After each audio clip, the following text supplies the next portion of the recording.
el más difícil de todo, llevo 30 años ya dando clases, me va a costar mucho trabajo, entonces voy a intentar abstraerme un poquito porque si no es prácticamente imposible. Bueno, lo primero, pues ya se ha comentado, ¿no? Pues mi padre, cuando se ve la biografía, pues pone que nació en el Padú, pero él es huevero convencido. De hecho, a todos nosotros nos dijo que era de Ojibay, y una vez vimos el carnet de identidad del Padú, y dice, bueno, a mí me nacieron en el Padú porque mi padre era maestro, pero yo soy de Ojibay. Y pues efectivamente, su hermano, el siguiente, nacieron en Ojibay. Aquí lo vemos con su abuelo, aquí está mi abuelo, que fue maestro, y luego, estando de maestro, estudió Derecho a distancia, se hizo juez, fue juez de arqueológica, y mi abuela, que me comentan que hay aquí alumnos, que han sido alumnos de ella, pero aquí está mi padre y mi tío Solís, que anda por ahí cerca. Bueno, pues ese huevero se fue pues, con 17 años, pero se fue con 17 años a Madrid a preparar el ingreso en la Escuela de Ingeniería de Caminos, Canal y Puertos. En ese momento aquello era pues como, digamos, parecido a como hoy sería el ejército, en el cual pues uno, la oposición la hace en el momento de ingresar, y lo consiguió pues con 18 años, que también fue pues un récord, y por eso pues entre que empezó la carrera el más joven de España, la acabó con sus 5 años, y que se jubiló con 70, pues prácticamente no hay nadie que haya tenido esa trayectoria tan larga en el ejercicio de la profesión de ingeniero de caminos. O sea, al menos pues ya es imposible. Hay otra cuestión: cuando terminó la carrera, mi padre hizo las milicias de IMER, el cuerpo de ingenieros, que yo también fui del arma de zapadores, hermano Joaquín de infantería. Y luego, pues cuando volvió aquí en la feria de Ojibay, en septiembre, pues conoció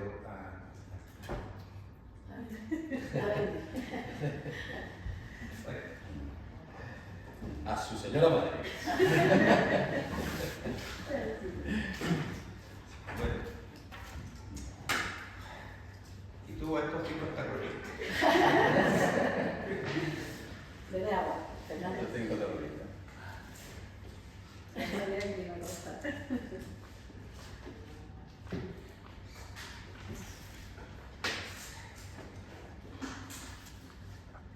Bueno, perdón. Bien, es que es muy difícil. Yo siempre digo que 6 meses no era lo suficiente. Eso es muy bonito.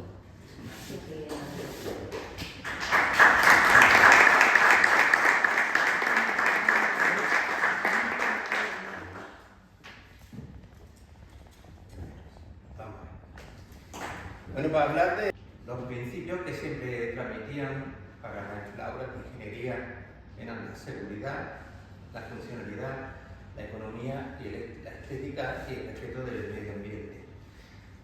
Así dicho parece muy sencillo, pero siempre decía, una buena obra de ingeniería lo primero que tiene que ser es segura. Las presas, que eran su obra más emblemática, tienen una responsabilidad inmensa. El fallo de una presa pues, puede conllevar una catástrofe y pérdida de vida humana. Entonces la seguridad está por encima. Jamás aceptaba renunciar a la calidad de una obra, a la calidad de un proyecto, si eso suponía perder en seguridad. Pero además tenía otra frase que era muy curiosa, porque igual que se decía lo de la mujer del César, no basta con que sea honrada, sino que tienen que parecerlo. Pues también él decía que las presas no bastan con que sean seguras, sino que tienen que parecerlo. Decía que cuando una persona se acerca a una presa, tiene que sentirse a gusto, confiado, y saber que está en una infraestructura muy bien pensada. El segundo elemento es la funcionalidad. Nos ha salido una hija que está estudiando arquitectura, siguiendo el criterio de su abuelo y en contra de sus dos padres, que son ingenieros. Y mi padre siempre decía que todo lo que se hace sirve para algo, para resolver un problema. La diferencia en la arquitectura, el arte puede no tener una función, puede estar por encima de la estética a la función, pero en la ingeniería no. La función es la que condiciona, y hacemos obras que sirvan para algo y tienen que ser útiles. Y lo que él siempre intentaba es que esa funcionalidad abarcara al máximo posible, o sea, sacarle, ya que hacemos una obra, que le saquemos el mayor provecho, como ahora comento.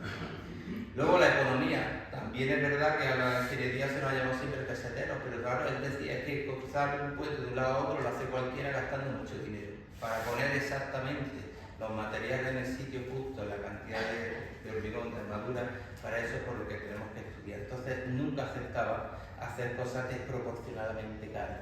Lo curioso, ahora veremos la obra de nuestro padre, pues son todas muy bonitas, muy estéticas, pero no eran más caras de lo normal. Nunca se permitía la licencia de gastar dinero público en donde no fuera necesario. Luego la estética era su obsesión, porque ya había conseguido todo. Siempre decía, no me sirve algo bonito que incumpla, pero ya que hacemos la ingeniería vamos a preocuparnos en que además pues sea, como decía antes mi hermano Joaquín, pues en la medida de lo posible una obra de arte. Él tenía alma de arquitecto también. Y luego el medio ambiente. Mi padre tiene una frase genial porque decía, pues, catedrático de tecnología y medio ambiente, decía, pero ahora se ha puesto de moda preocuparse por el medio ambiente. Yo me he preocupado por el ambiente entero toda mi vida. Porque él decía que no había un medio ambiente, el ambiente entero. Entonces, aquí en la estética de las presas, porque también daba ya clases desde el principio, de cómo hablaba del concepto de que la función de Eduardo Torroja, que fue su profesor, de que la función engendra la forma. Normalmente en la ingeniería, cuando tú haces algo que está adaptado exactamente a lo que necesitas, pues termina siendo bella. La mayoría de las presas son bonitas cuando están bien encajadas. Hay que hacer un esfuerzo para que te salgan feas. Es decir, que normalmente salen bien y luego además tienes que tener una...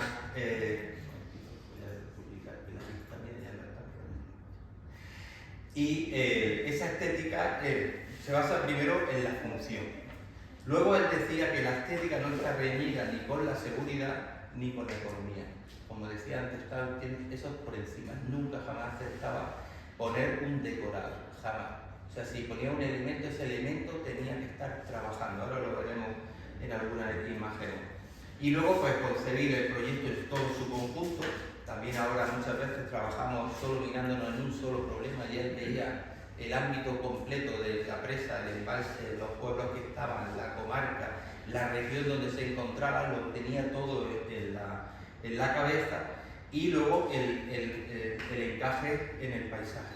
Al final decía que las presas eran un elemento emblemático, incluso en gobierno y ideologías que criticaban las presas, pero luego terminaban poniendo sus vídeos promocionales, imágenes del embalse. Es decir, al final al ser humano nos gusta la presencia del agua, la visión, y entonces son elementos que deben de ser cuidados. Y también nuestro padre tenía ese sentimiento de justicia. También él decía que cuando construye una presa, a veces beneficia a uno y perjudica a otro. Pues, por ejemplo, en la presa de San Clemente, con la tercera que hizo, pues hubo que desplazar una aldea entera y arrancar a la gente de su pueblo, y entonces pues decía que eso no se podía pagar con dinero. Entonces había que hacer expropiaciones justas, había que intentar que las poblaciones se beneficiaran. Hizo muchísimas carreteras que no eran necesarias por sí, pero para poder comunicar hacia las carreteras, hacia las comunicaciones, siempre se esforzaba porque el beneficio de todos los términos municipales que se vieran afectados pues fuera los metrorradios, mejorar las comunicaciones, el uso recreativo que ahora veremos, y la mejora de elementos artísticos.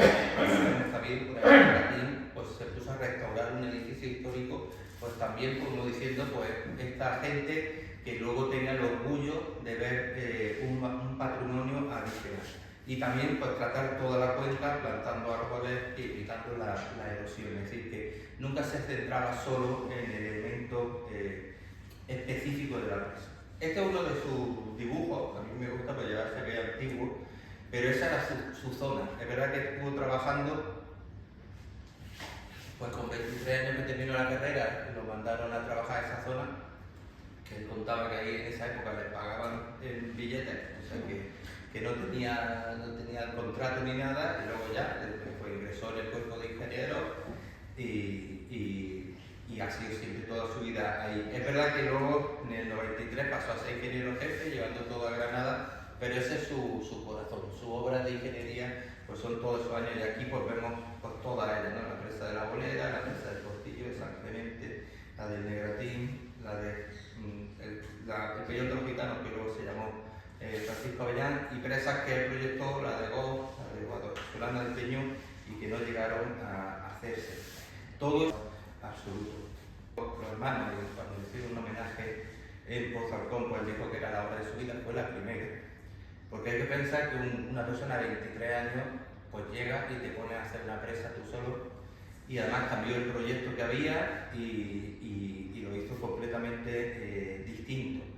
Yo que mi hija va a cumplir a los 23 años, me imagino, o yo me pienso a mí mismo con los 23 años, y no es nada fácil. Y aquí lo vemos haciendo el imprudente, que luego a nosotros no nos dejaba subirnos a ningún sitio, porque esta presa, pues no solo la presa, sino también la zona regable, pues fueron bastante complejas. No he dicho antes que mi padre nació en mitad de la Guerra Civil, que también eso es un elemento interesante. O sea, nace en la peor época de España, estuvo a punto también de morir por tifus, por la mala calidad del agua. Aquí estamos hablando de una presa de época de la dictadura, y pues todavía hay quien tiene el soriquete de que las presas son cosas de la dictadura, cuando la veremos casi todas las que hizo, pues las hizo en democracia. Bueno, esta presa, al final, como vemos en esta imagen de la izquierda, pues está absolutamente integrada. O sea, cuando ahora se piensa que eso genera un impacto, cuando está hecho con cuidado, hasta el hormigón de la presa, nuestra directora que es experta, el hormigón de la presa coge el color de las piedras de alrededor, porque los líquenes, las bacterias que hay al lado, atacan a la piedra y atacan al hormigón. Entonces, llegado el tiempo, pues ahora es un elemento excepcional del paisaje. Y pues vemos todas estas configuraciones. Cada uno de esos elementos está pensado y está dibujado por él. Nuestro padre dibujaba en papel milimetrado todo lo que hacía, y luego tenía su equipo de delineantes que lo pasaban. Y también pues, se dedicaba a hacer zonas recreativas. Hacía merenderos, zonas de playa, chiringuitos, restaurantes, para que la gente fuese a disfrutar con seguridad de ese entorno. Y esa es su faceta de arquitecto. Hizo un montón de casas que tienen todas un estilo propio y son todas muy interesantes de ver. La siguiente fue la de Negratín. Aquí está mi hermano don Gerardo en la inauguración. Y esta es de Cosculluela, ministro de Felipe González, para que no digamos que las presas son todas franquistas. Esa es el reto más grande de toda su carrera, y para mí la que más me sorprende. De hecho, pues, vamos a intentar pedir a la Confederación porque intente ponerle a esa presa el nombre de nuestro padre. Bueno, pues esa piedra emblemática, porque tiene una parte de hormigón, tiene otra parte de materiales sueltos, y encima con una pantalla asfáltica. Era la más grande de España en ese momento. Prácticamente no había ningún tipo de experiencia. Se sitúa en el Guadiana Menor, en una zona práctica de desierto, y además tiene la singularidad que esta presa está en provincia de Granada. Aquí tenemos Fregas, Zújar, Cuevas del Campo, y sin embargo regaba hacia el río Guadiana Menor y el Guadalquivir, pues Jaén, Córdoba y Sevilla. Entonces, pues también proyectó el canal de Jabalcón para elevar agua y poder regar en Baza, y también se hizo después el trasvase Negratín-Almanzora para regar en Almería. Es decir, que de las 8 provincias que tiene Andalucía, esta presa pues, le da servicio a Almería, a Granada, a Jaén, a Córdoba y a Sevilla. Es decir, es un elemento espectacular. Aquí la vemos en el momento de la colocación de la pantalla asfáltica. Se trajeron también a las mejores empresas, y bueno, después de mucho tiempo por ahí sigue funcionando. De hecho, en la inauguración, que lo recuerdan, hacía un calor para morirse, y tuvieron que abrir las galerías para que la gente se pudiera meter dentro. Este es el elemento final. Todos son detalles cuidados. Por ejemplo, hasta la barandilla. La barandilla lo hacía el herrero del pueblo, porque él decía que no pudo encargar una barandilla en un sitio complicado porque luego se rompía y dónde la conseguía. Pues no, está hecho de elementos simples pero de un diseño cuidado. Todo lo que está hecho ahí lo puede hacer cualquier empresa que haya alrededor, los elementos metálicos no, pero digamos los elementos de la estética. Y también le hizo a cada uno su chiringuito, a cada municipio, para que no se peleara, pues cada uno en su orilla, pues Vallecampo tiene uno, Florida tiene el suyo y Zújar tiene el suyo. En el caso de Zújar, además que había un balneario romano, pues como lo tapaba el embalse, pues bombeó y sacó el agua a esta piscina, que ahora con la sequía pues se ha vuelto a disfrutar del antiguo balneario porque ha vuelto a emerger, ¿no? Y también fue muy singular la restauración de la casa de la granja o de la pródiga, que la hizo siendo ingeniero, también pues hizo una obra de pintura arquitectónica.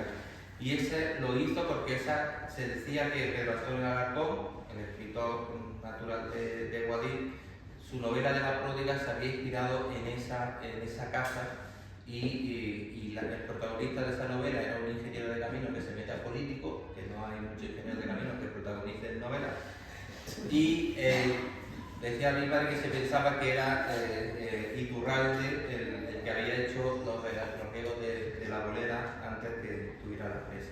Y en ese libro pues dice una frase: el manantial de agua potable merecía ser encerrado en una gruta artificial de rico y musgo, con dos asientos de donde ver fluir la brillante linfa. Y esto está allí y siempre, bueno, ya vuelvo a ver. Estaba pensando, qué bien, ya no lloro. Bueno, voy un poquito más rápido. La siguiente, la presa de Necatí, como digo, es espectacular. Yo siempre, y de hecho a Rubén Darío se lo dije, si quieren que vayamos con gente que va a visitarla, para mí esta es la presa, la de Necatí, la que más elementos tiene. Y luego pasó a ser la presa de San Clemente, era la presa de materiales sueltos con un núcleo de arcilla. Nosotros como niños nos gustaban las presas de hormigón, porque hay que decir que los hijos tienen miedo de que su padre acabe en la cárcel y se le rompe una presa, y como no paraba de hacer presas, pues ya digo, pues ya se pueden romper dos, ya se pueden romper tres, y también los materiales sueltos no me convencían tampoco, me parecían muy débiles, y sin embargo pues esta fue la primera presa en la cual se le hizo un cuidado de este tipo singular. Es coetánea con la presa de Canales en Granada, que empezó antes, y aquí el cuidado es exquisito de todos los elementos, la colocación del paramento, las barandillas, e incluso la torre de toma se hizo con un encofrado deslizante. Estos son vigas mixtas de acero corte que se soldaron allí, es decir, estaba todo absolutamente cuidado. Este elemento, hasta tal punto llega a su preocupación, que este que es el aliviadero, pues aquí rompió la roca para que entre el aliviadero, pero lo justo para que quedara la imagen de la ropa original, y el camino de servicio pues lo pasó por debajo de este puente. Entonces eso es muy típico de él, el uso de la mampostería con el hormigón y con los elementos naturales. Eso, ahí también hizo otros chiquitos. Y esta fue la inauguración del ministro Borrell cuando fue a inaugurar la presa de San Clemente, que llegó pilotando el helicóptero y aterrizó allí, que fue muy espectacular. Y lo pongo también a colación porque precisamente es la última de las presas que se inauguró. El resto de las que hizo ya eran políticamente incorrectas y ya ninguna más se inauguró.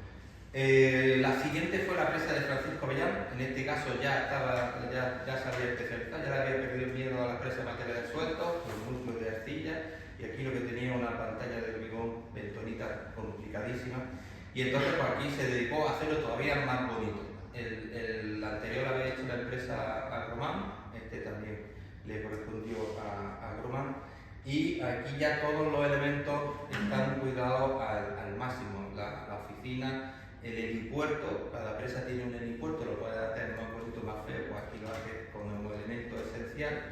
Y la propia torre de toma. Esa torre de toma, pues también, pues, si la había salido bonita de San Clemente, pues esta tiene que ser más. Y entonces ya, pues también es una sección mixta de acero corte y hormigón, pero en este caso atinantada. Y la caperuza de la torre de toma está inspirada en la caperuza que hay en lo alto de la catedral de Guadix. O sea que todo eran elementos. No quería poner fotos de torres feas, pero si uno se fija, normalmente las torres de toma de cualquier presa no se le suele prestar atención, pues se hace con elementos prefabricados. complicado y ya está. Y además exigía que costara lo mismo, que es lo difícil. Y la más chula de todas es la que trabajé yo, porque así se me va el río este. Terminé la carrera yo en el año 93, pues tenerlo de profesor, que el profesor Conturia estuvo vigilante, pero en ese momento, hoy en día un padre no le puede dar clase a un hijo ni corregir su examen y tal. Pero ahí no había profesores sustitutos ni había para hacer ninguna tontería. Yo suelo decir, pues si mi padre me hubiera dicho las preguntas, pues yo no hubiera aprendido a hidráulica y no me dedicaría a esto tanto tiempo. Bueno, esta presa era la más bonita de todas. Aquí estaba mi oficina, mi caseta de obra. Es verdad que ya en esta época ella había pasado a ser ingeniero jefe de Granada, el director de obra era Fernando Girón, pero seguía todos los elementos estéticos con el máximo cuidado. Una de las cuestiones que a mí me sorprendía, bueno, nuestro padre se levantaba y tomaba un café con galletas y ya está, y ya no desayunaba a mitad de mañana hasta la hora de comer. Y cuando venía a obra, pues todos los días de la obra nos íbamos a ponernos morados de comer porque a lo mejor tardaba la visita hasta las 5 de la tarde para que fuéramos a comer. Y además se sabía todas las cotas de todos los sitios, de todas las cosas. Estabas tú ahí de golpe te decía, ¿a qué cota cruza la galería perimetral con el túnel de Pi? Nos mirábamos todos. Bueno, o sea, pues nada. Entonces nos tuvimos que hacer una chuleta con todas las cotas de todos los sitios porque te preguntaba que si este punto dónde está, que este y lo otro. Y bueno, pues fue para mí especialmente bonito estar en obra y pues, ver sus dibujos y luego pues, preocuparnos para hacerlo realidad, ¿no? Bueno, fue de los primeros que puso conductos ecológicos para el caudal ecológico, que no se llevaba ni era obligatorio y ahora se están poniendo de moda, ¿no? Y este es el resultado también final, el cuidado máximo de todo detalle sin renunciar a la seguridad jamás y a la funcionalidad y a la economía. Aquí también sigue con un estilo propio, esta torre de Tomás, San Clemente y Francisco Avellán, si uno la ve sabe que la ha hecho la misma persona, pero sabe que son diferentes. Y además esta presa, como estaba al lado del pueblo de Castril, pues se sabía que iba a pasear la gente y entonces pues tiene pasos de minusválidos, barandillas, etc. Tiene todos los elementos urbanos necesarios. Como anécdota curiosa, los plafones de las farolas se compraron antivandálicos y empezaron a presumir la contrata de que habían comprado unos antivandálicos. Te hacían la prueba, lo tiraban al suelo y rebotaba como un balón.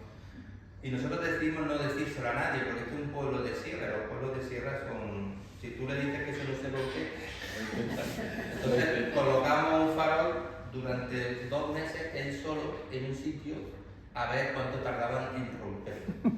Cuando vimos que no lo rompieron, pues entonces ya pusimos todos los demás.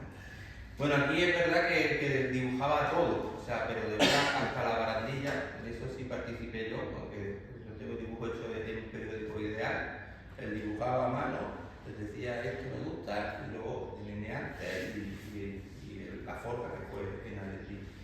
Y este es el resultado final, son elementos que se quedan, porque esa capacidad transformadora del paisaje es tremenda, ¿no?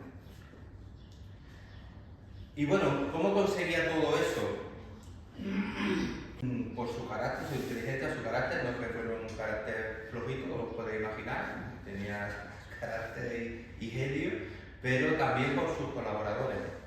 Lo importante que él tenía, pues por un lado, a ver si ya le razón.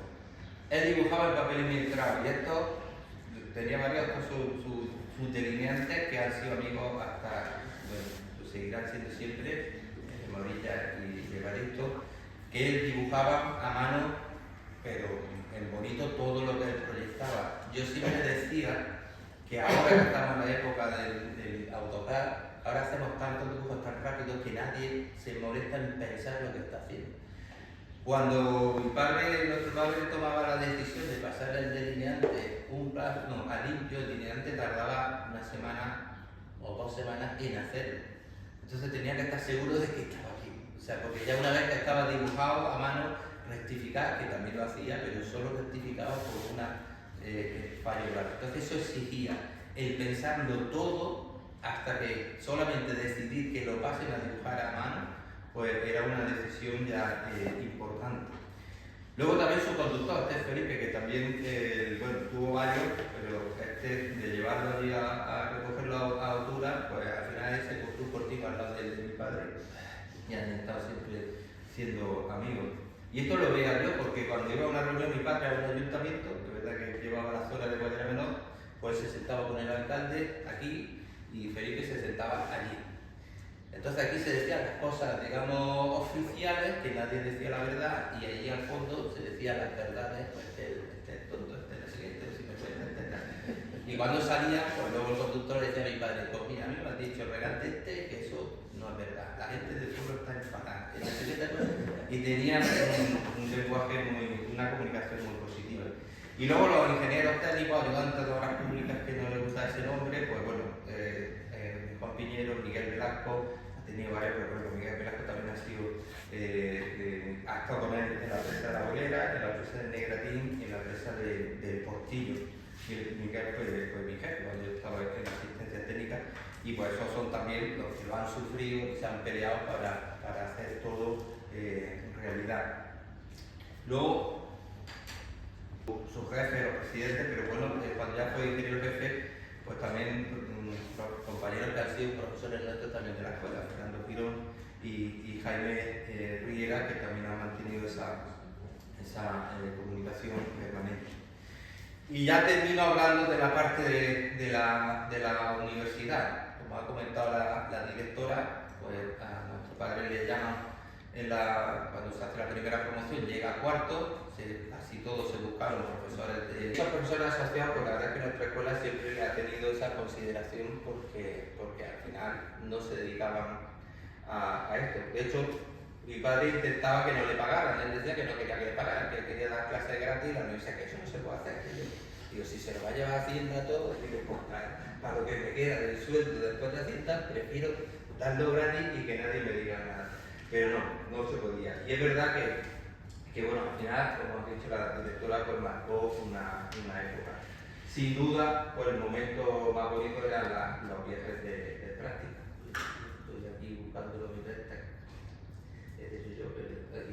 Eso, la escuela hubo un momento ya que teníamos 200, 150 alumnos en los cursos, 200, teníamos que ir con 3 autobuses, bueno, era una locura.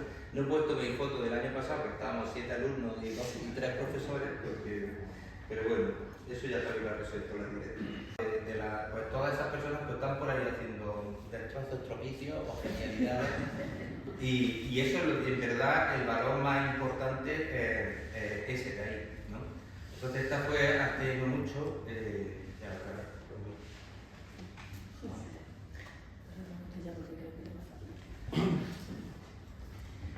que lo llevé otra vez a la presa de Negratín, que habían hecho una obra importante que era la impermeabilización de la margen izquierda, y lo bonito de esta foto es que este encargado era peón cuando se hizo la presa, o sea que seguía estando allí, y ahora el director adjunto de la Confederación fue lo suyo, el otro también, y ella también, o sea,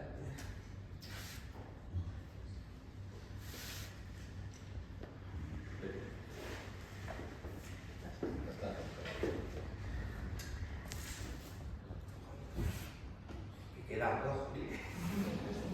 Ahí también hizo otro chiquito, absoluto.